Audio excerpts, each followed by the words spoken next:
One of the most disturbing questions being discussed today, and has been discussed for some time, is on the issue of abortion. Well, stay with us as we shed some biblical light on this difficult issue.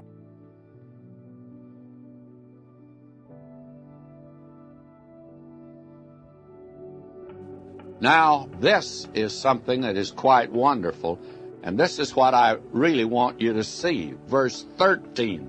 Now, listen to this. He says here, "For thou hast possessed my inward parts. Thou hast covered me in my mother's womb." Now, it's God that put the cover over the little one in the womb. "I will praise thee, for I'm fearfully and wonderfully made."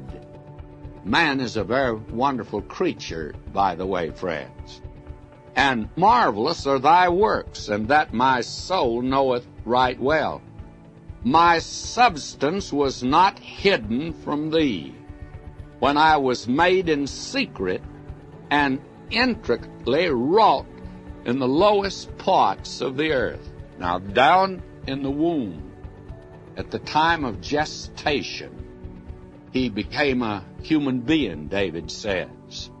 Now listen to him.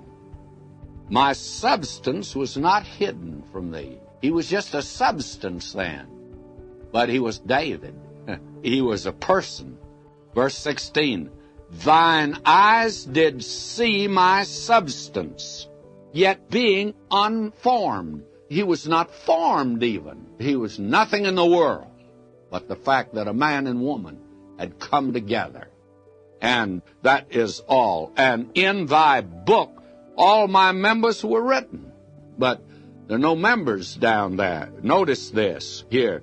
"Which in continuance were fashioned, when as yet there was none of them." David says, before I had hands, before I had feet, before there were any eyes, before there was a mouth, before there was a head, I was David, and I was a person at that time. Because those members were written in the book of God, but they weren't in existence. It is just a child coming into existence.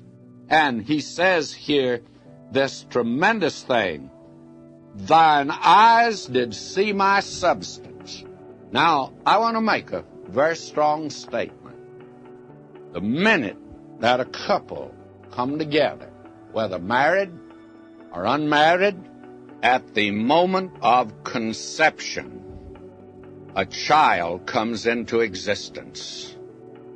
And from that moment on, any attempt to destroy that child is, in my judgment, murder. As we said before, unless there's a good and sufficient reason for it, for the health of the mother or for the health of the child. But if those things are not involved, it's just the same as you going out and taking a child that's walking across a schoolyard and murdering that child. In God's sight, there's no difference. He saw the substance, and that child would come into existence. And what right have you to take the life of another? So that, may I say it, if you want to look at this in a very frightful way, will you listen to me now? And some of you are going to cringe when you hear me make this statement here. You remember when Joseph was engaged to Mary and they were going to get married?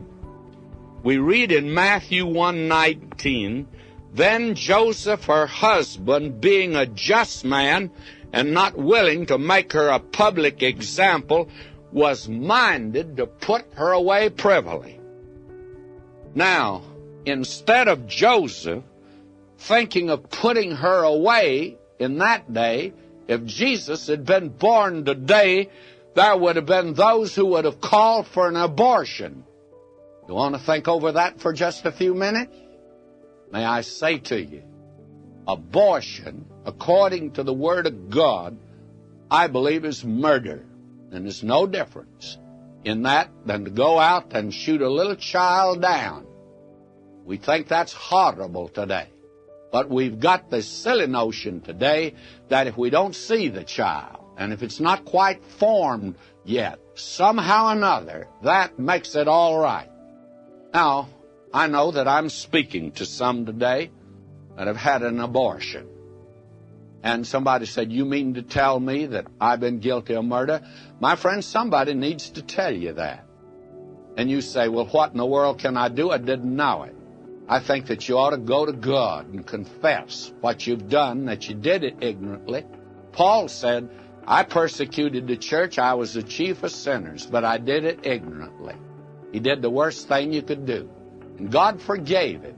And our problem is today, we like to be with it. We want to be with the now crowd. We want to be sophisticated and very knowledgeable today.